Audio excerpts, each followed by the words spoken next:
The average age of aircraft in the Air Force inventory is 27 years. That means we have to make or procure a lot of spare parts to keep all these planes flying. I think for our airmen, it's really exciting to be able to turn a need and to have some sort of solution turned around and be holding a part much faster than they ever imagined, and oftentimes at lower cost.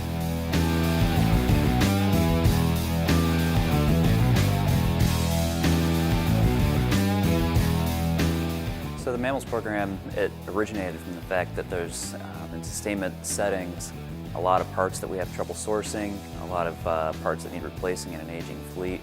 Suppliers may or may not be there anymore, so we're really trying to deliver some solutions and some a knowledge base for those personnel to be able to either make those parts themselves or to be able to source it from a strengthened supply chain to get those parts quickly and affordably, where they're really challenged to do that right now. The first phase was really to get to know all the operational needs. We were sending people to the logistics centers to try and understand where all the sustainment needs were and what were the highest priorities. So within the phase one, we had a lot of teams, a lot of projects, about 26, 27, 28 different technology projects, and they're still ongoing. From there, the second year of funding came in, and we said we really need to attack the airworthiness statutes, and we need to do it for families of parts.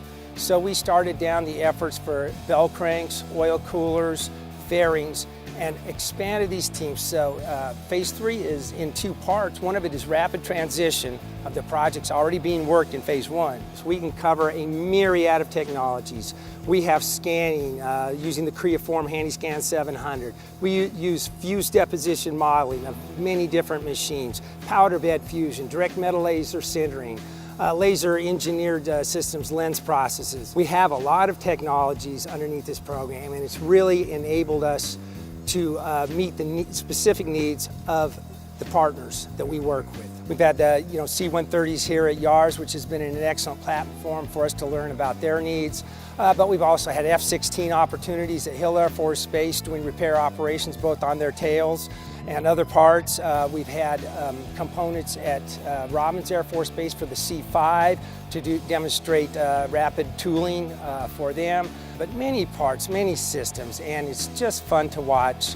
You know, these system program offices where this is absolutely new. They don't know how to qualify and certify these parts. So you've got the research community trying to help with lots of data and developing the procedures, but you've also got the operational level doing the training, teaming with them, so that hopefully as an entire community we can move the whole technology and get the sustainment world operational as far as additive manufacturing capabilities. If we're able to sustain our systems more cheaply with high quality parts, that saves us funding that can go to other priorities or to increase our capabilities in other areas in the Department of Defense. And so these effects are broad-based but very real. There is a lot of excitement about it.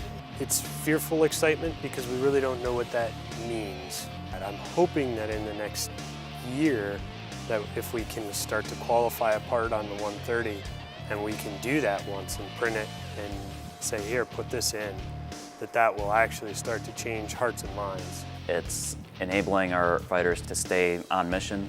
If they've got the equipment that they need to protect us and to protect themselves while they're doing it, that's really hard to quantify, but it means soldiers that come home and greater ability to impact the world outside of our borders as well.